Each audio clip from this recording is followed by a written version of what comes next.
ki thoina sangin thupiak zobi lalpa kipak na sabil tung ching thailo le nang la hin na chan la hi ni kipagum ma ya lalpan tuni huna ama thuhing te gen theidinga hun phale phat pha ei pik je hin ama satagin je tinga ma ei puitu pa pathin chu choi hoina le lopina ipema saw hi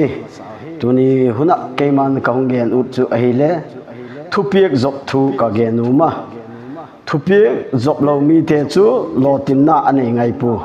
thupiak zop mi te chu lotin na ani hi ti thu hi kaungen no bai dena chun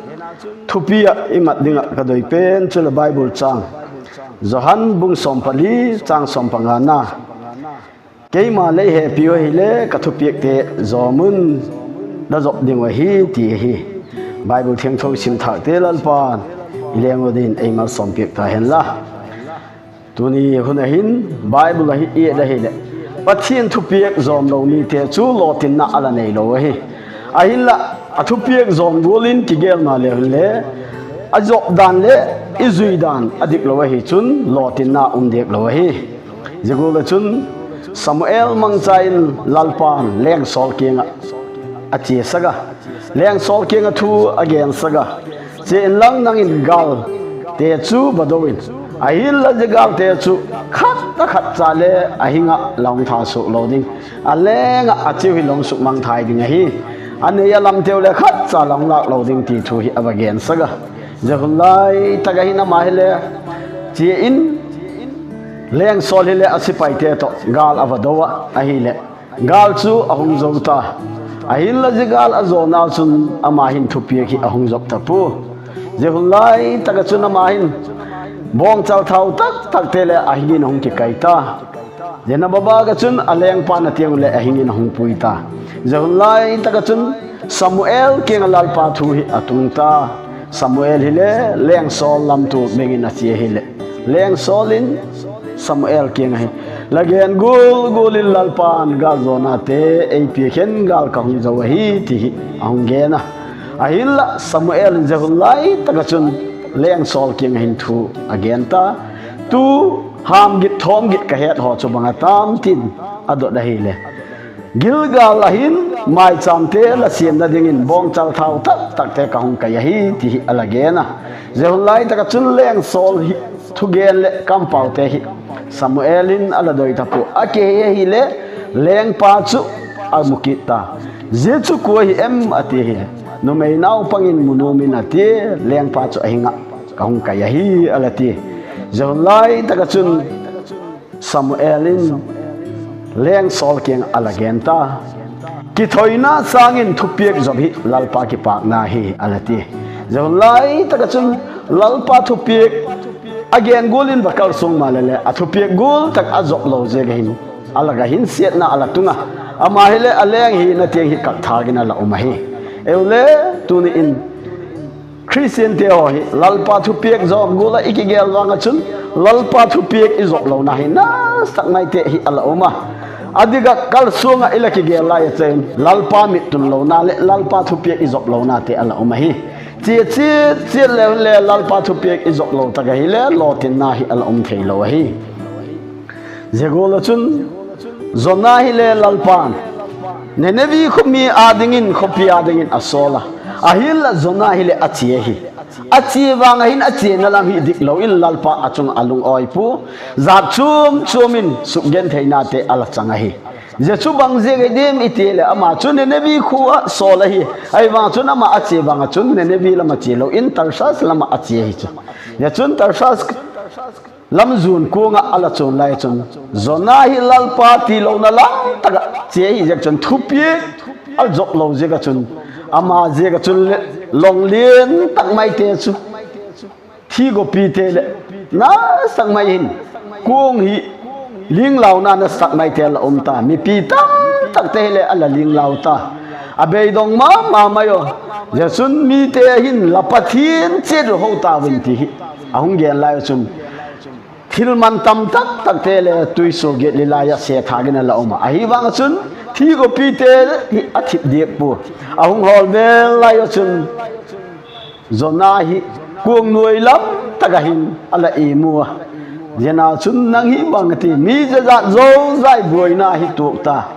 lung thom hao taka thafang taka lai taka nang bang ti nom taka i mu mai la hi em ala ti lai chun zona chu hong ke dok ki da ke chu lalpa doi lo gul taka lalpa ki parhin ala zam do ka hi lalpa Thupiak kala job lo je ga hi ti ala ge na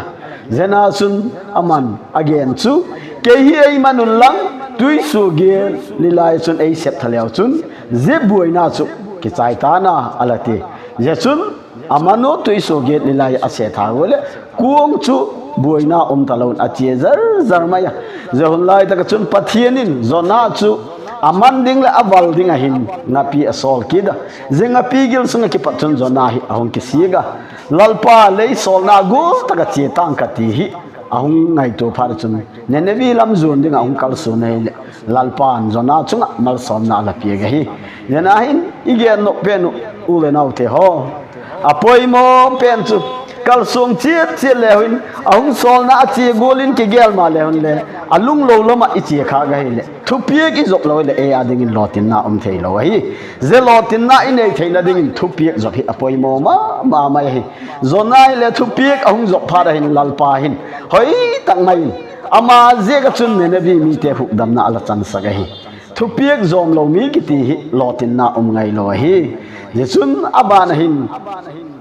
zol nei bala am hi Israel mi te sam se ding hin leng balagin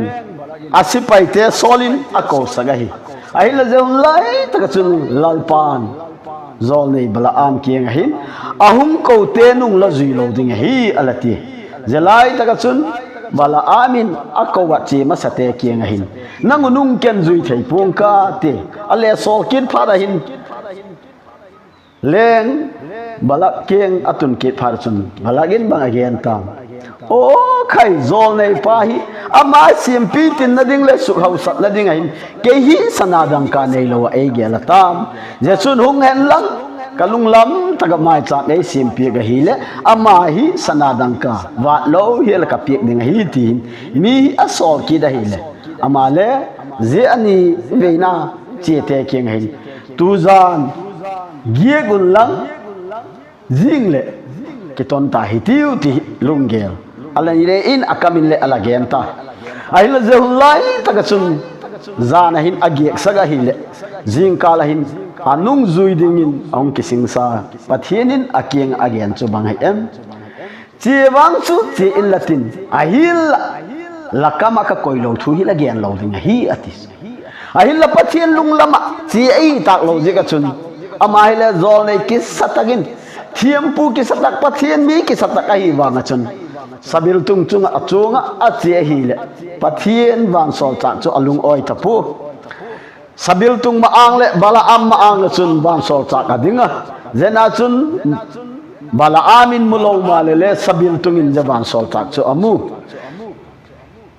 zot thengam lo hin akile hei kida apel vel apel na lam lama wang sol cha chu achang vel ma ye je chu bang je ga de mitile lalpa thu oi gol aki gel bang chun lalpa sol na lama chi lo hi lalpa gen lo na lam taka lalpan again lo na lam taka ama chi je ga chun ama hin wang sol cha ki amu thei ta pu je na chun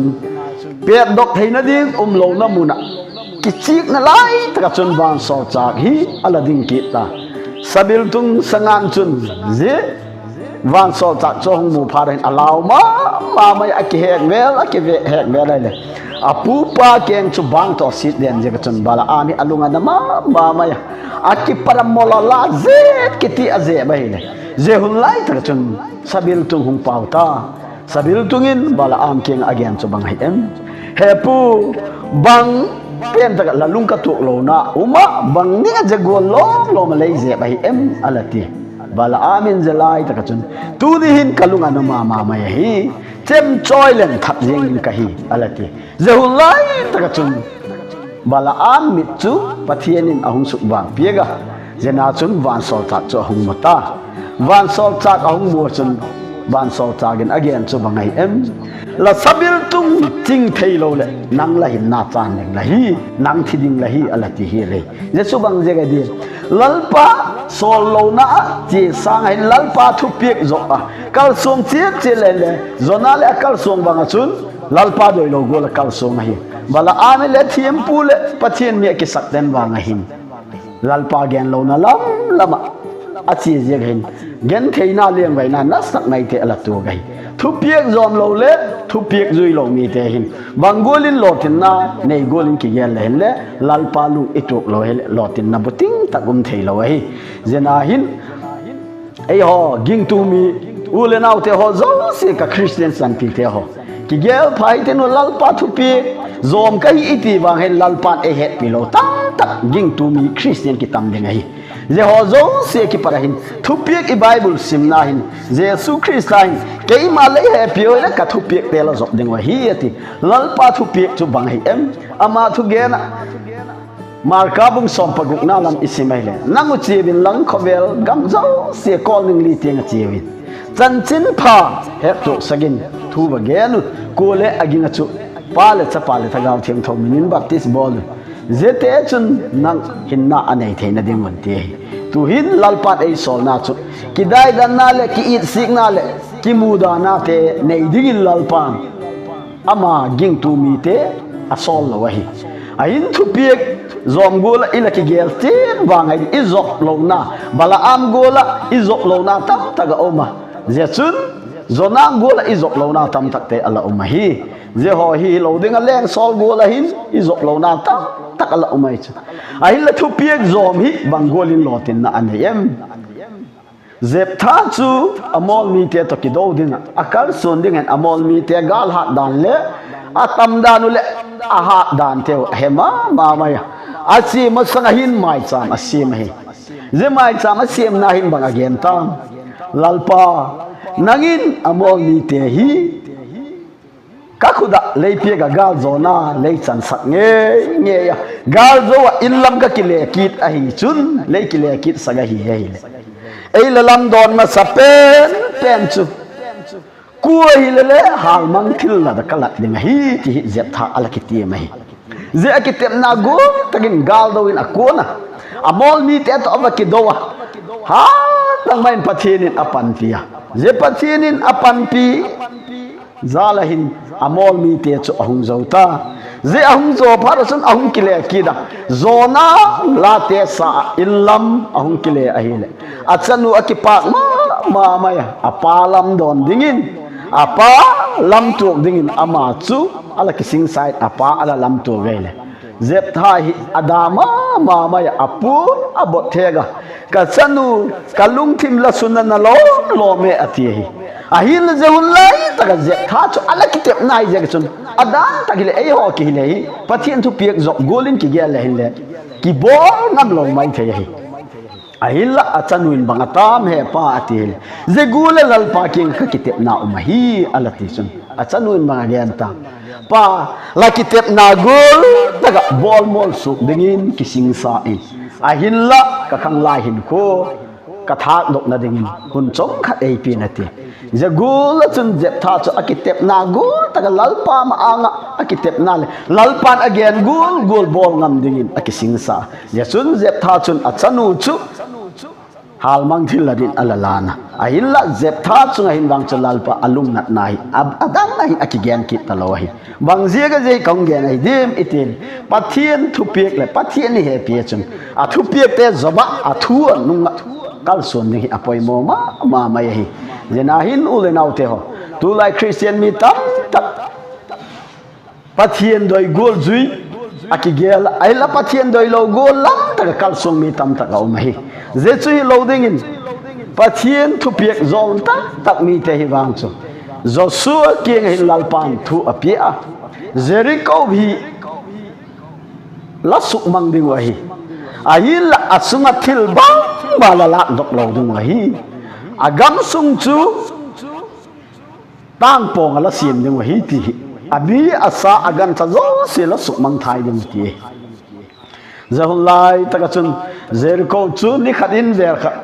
ni in vel ni thumin vel thum ani sagi tin ni chun vel sagi avelo hile Jericho kulbang thupi tak mai chu achimin je chun Jericho khopi chu ahung si so chimit tawa je lai taka chun Thupiak ala zom lo akan te sung konin sanadang ka puan hoi tak puan mal ngat te ho ala lawin je chun ala kisel mangta Jehun lai taka chun Joshua king achom lama gen mai hitin Joshua chu leilam hi mahin ki hap sakna ahung nei ta zelai taka chun Jericho khopi je banga thupi kulbang je banga de pi bon kila zo ahile ai khuwa bache bin lang ai khuwa chun sunan bane ta win tin sipai bang za hem asole ahil amau suna Thupiak zop lo na ala umtang je ga hin Joshua in bang chu sanadang ka bang ma alapur ahil ami asate la Thupiak zop lo om ta je chun lalpa chu Joshua te la Israel mi te la apang ta pu asim mo mau ai khu la mahin pathian hi alapang ta ai kho mi te je bang to mai bang chun Israel mi te chu ala do ta ai le Israel mi te chu pathian Thupiak ala zop lo je go chun gal le nong kile o sipai gal bo thien tak mai mi som thum le gu hiali le ala thi kholoi na hin na ala chan kholo zo lai tak chun zo su chu lalpa king hong pau cha ba lalpa bangol lom lom hai tam ti hong pau cha bai nangin ka Thupiak la zom po khen bol lo ding ki ti thil la bol ta je go chun nang hi ki su thiengun ti thu ala ge nai je chun lalpa thu apiak golin zo su hin ki su thien na anam achi abungin hong khen hi le akan te chung hin thil bol lo ding lak lo ding ti hong phun dok phado chun akan le atua cha ain sung mi te zo sele ane ya go podogin khopola main sung in ala sep lumai ama adingin phat chum na ala lawai Thupiak zop lo te chu je go hi mai hi je ga hin ka su pi te ho ka Christian chan pi te ho chunglam ko pi Jerusalem thak I target che do hi itun na ding mun hi akibanga hi ti hi mi tam tak dain algen che dai lungge la le in che dai ailla itun na ding ki bang che le lalpa Thupiak zom lo mi te chu ya ki bat na mun hin tung dik lo ding hi ye chu lalpa Thupiak zom mi te chu lalpan lo tin na te chan sa ga hi je ga hin ule nau te ho Christian chan pi te ho tu hin khovel pu pi Christian bang za dem tam tak te om je be lo in eulam ko pi sung mai hen le Christian atam zo ki hi kol le vai in bahara la ngom te ho ye chun pangal te ho le bang za dem chu om nau ai la ma ho sang hin bang chun nang le ki Christian ging tu mi pathian cha te ki min bo a te hi kitam mo ngai chun Manipur a dinga Christian ko pi te ala ki min bo hi lam ka ko pi hi ahil la lam ka ko pi tu tenga buina ila tok na le bangula je gol gen theina I chan hi dim iti igel de vengai sun ngai se da wang sun ngai pu hi tiu Christian tak taki lalpa happy na akama happy alung thima happy lo Thupiak zom lo itam be jeng lalpan subtil na ai nei gut hi dinga hi ai nei no mi ding ti wang sun ke lung gel le ke ma he da na hin wang sun je kong phun dok no ba hi je sun lalpa Thupiak zom mi te lalpan lo tin na ala nei saga hi tu hin Thupiak zom te chu bangolin alo tingem ti Thupiak zom mi te chung lam hi gen ki thi tiu apoi mo ma mai chu Thupiak zom mi te hi lalpan lo tin na apia ga hi ai la Thupiak zom na lagai le atak sang lo le azom lo mi chu chan na hi ala nei ki dai Sodom le Gomorrah khopi hi sukmang thai ding om nai hin lot de in sungahin van sol chak te aludo je chun van sol chak te hin lot keng hai lakin so theina dengu jam to ahil la je ka kok mu na mun la tel na mun gam la tun ma sang so la kinung hai lo dengoi zamu na ti hi ahil la lot le azi achate ni to azamo hin azin azam ai wang hai Thupiak ala jok tapo ai hoi wang chun I happy te thu hi zom gul iki gel wang hin I zop lo na ta takala umai ye ga hin no wa chu chim chak lo in azi hi acha te hi amau te hi chim chak lo hin phun chial lo hin ko atu ko mai tu mai oi je ko atuk sung bang chu e da hi le I gel ve ngai le tu lai ging tu mi te dam kum khu sung sang tam zo no wa te sung ko nin ko ma tu wei kum za khat ki ti chu mai mai thui ta loi ai la je hun sum chu kuang atunga ngat mai bang dinga phun loi bang dinga that be ni anei loi di mitin lalpa a happy o lalpa Thupiak ka job je he tu hin nang le ke hile ke ngai to veng ite ule na nu la pa te ho ka Christian chan pi to ke ngai tu hitiu nang le ke ya ding in kum makam nai pui kum som thum dam le ki na lai je baga chun puma sa pa ma sa te tu lai ging tu mi te ading in kum za khat dam hi ki wang ma mai tai ai la je un sum le pa chien hi ngai happy lung sia ikige lai hunin le Thupiak i job lo na hi atam ma mai ei ma le lam tak san op sakna chi hi le akitam ma mai bang ding a je in neu khat ka gen sang nung la kit le bala am chu lalpa chi kin atia bang ding a chi te ai din itie ule nau te ho ama hau sakna ting la sum la pai tam tak hi leng balagin kan hi ti lunggel thu again kit pha chun hau sat ding lunggel ahung ge la hile no sat na ding ahung ge la hile lalpa Thupiak zom lo in je chu kal son na ahung nei hi ayu tu lai Christian ti kimin bo tam tak te hile ei ma lunggel lo pathian i ho jegin pathian Thupiak zom go lai ki gel bang lalpa Thupiak ila zop lo na tam tak la pathian happy go lai ki gel bang i happy lo na tam tak la ta hi jika chun no wa te wang chun kum za khat sung phun che lo in kok atungan ngat mai oi chu ahi le zo lai ki tang ko pi lai chun mi tam tak te le agam sung mi la kho sung mi la aveng sung mi te hi mingolin ala gelo ahi la mau cho pathien zala chun ngol lo in ko atu mai oi azek chu lalpan ki chol ta win ti lo we kho veli tui sa na sumang thai yin ka hi ati chun zeki hin so theina ding a kong la tuk ding oti hi ahi la lalpa ki lalpan no wa te king a Thupiak hi anasat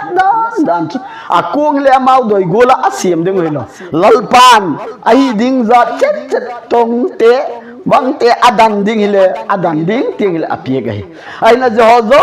se hi ei ho ki le ning ki tel ki sa in ei ma doi golin ki bol mai the no wa te sum ko len wang lalpa happy jo chun lalpa Thupiak chu hoi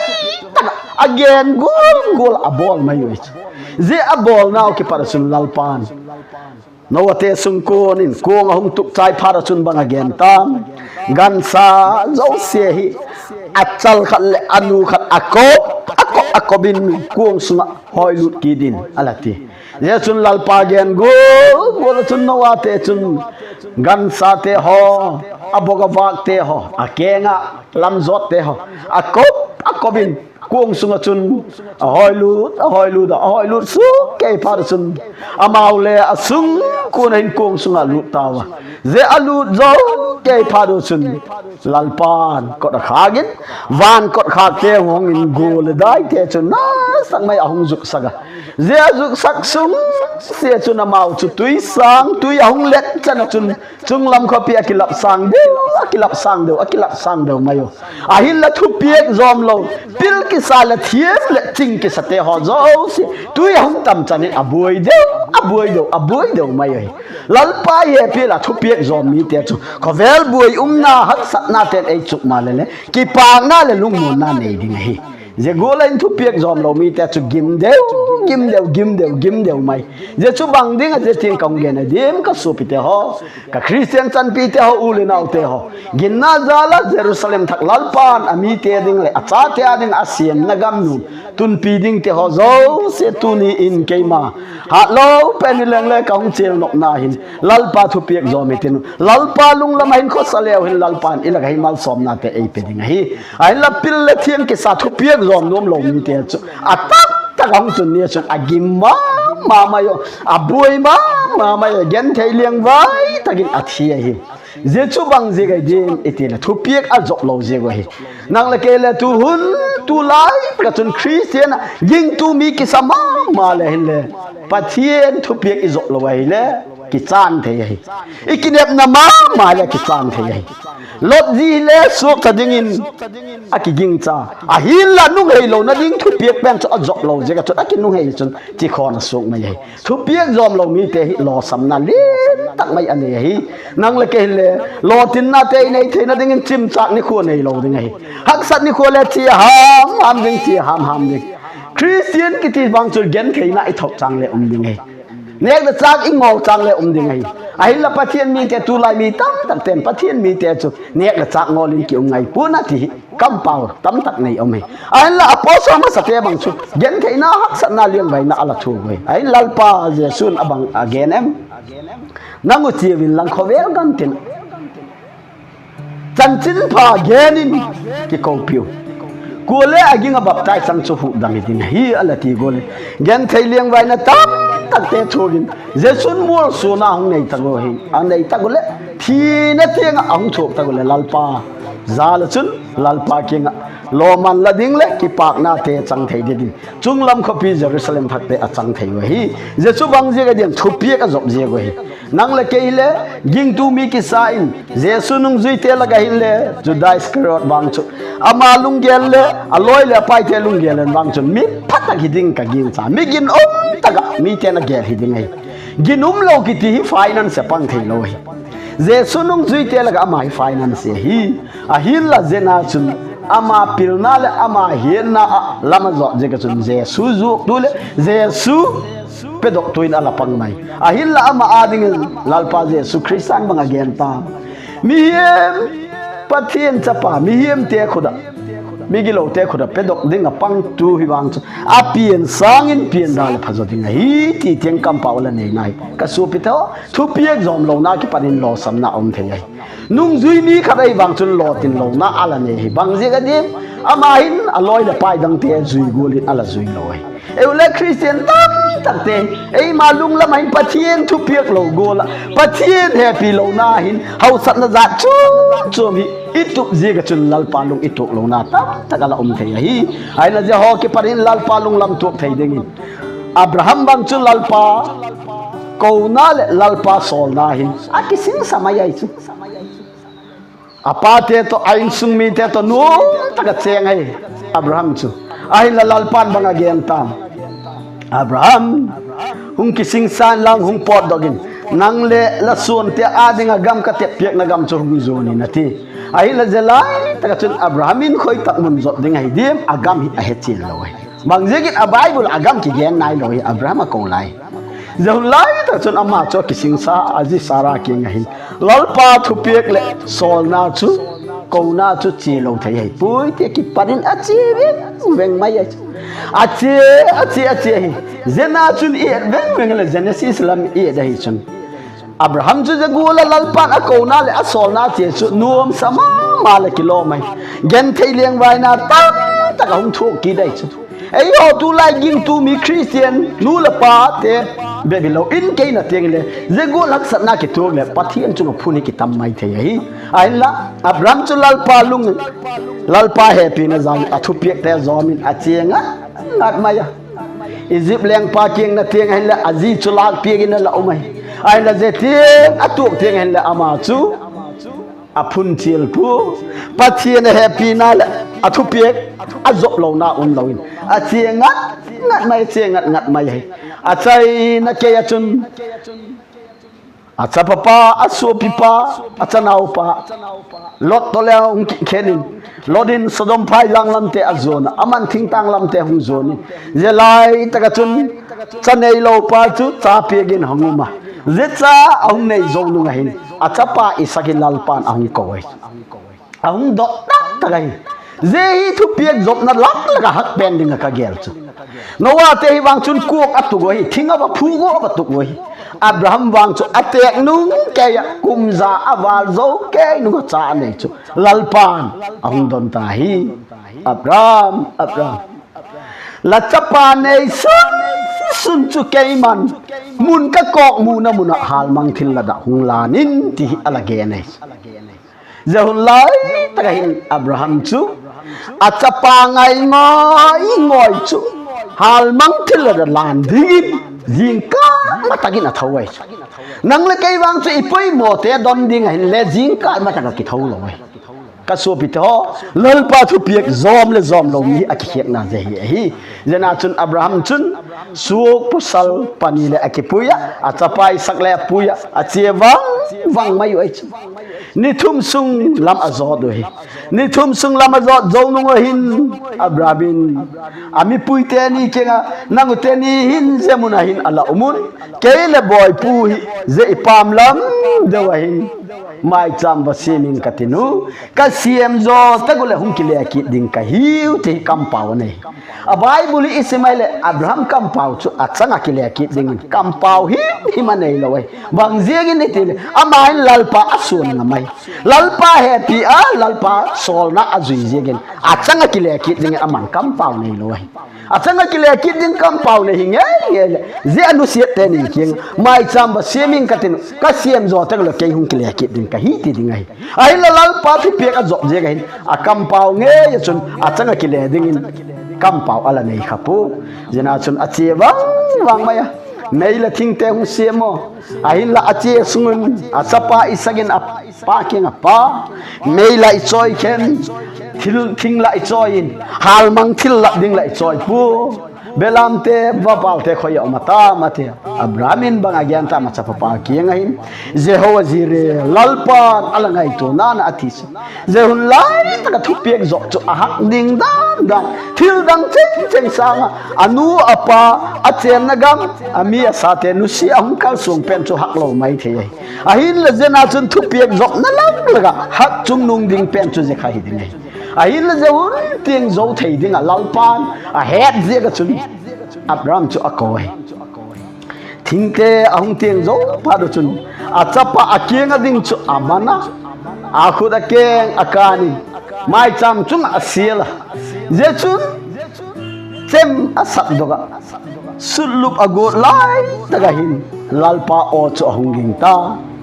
Abraham now pang chung hin la khut thakin ati hallelujah lalpa chu paginum hen la ka so pite ho tuni hin igela hile lalpa I happy Thupiak gi zok na gaile ima hin lalpa apanga hi yiga chun Abraham king lalpan again lanung lama ki hein belam aki khaul ok chu khaul laga aki ok chu umina je chu walan lan nau pang thakhela belam chu thatan alati lotin na lopi tak mai ala changa je chun isak to Abraham chu apa chawin ahung kile ki do hi je chu bang je ga dem Thupiak azok je ga hi Thupiak zo ma happy na ne ya Thupiak zo mi te chu lalpan amasang diul ama banding te hozo siu akhol piega zena chun Krista happy na te Krista lu set na tagau thiang thau thili theina lo pi thak mai te ala changun tu hun tenga pathienin Abraham king alagen chu nangin la cha pachang nei su sunila I lo hela lei pie ngam tak je ka chun nang chu ka gol pa sak ding in kamin pakhat hobing ka ati je chun ama min hile Abraham sagin hangam ta lamin na tingle mal zol na changding hi ti alagen hi lai je chu bang je ga dim itil Thupiak zok lo sang hin azom mi te ading lotin na oma azom lo mi te chu gaw sat na le su khel na tam tak mai te ala ma hi tuni in lam ka khopi sung le ase vela khovel gam tina ule naw nu le pa ginna je ga chung lam khopi ki loi pi ding te ho zo se hin pathiet e happy chun Thupiak zom che ding Krista mi na hin avel ekitie lo hi igen thak thu te ho zo se lalpan acha te le ama ging tu mi te ho zo se Thupiak zom che thei ding in eingal som pek ta hen taki pa he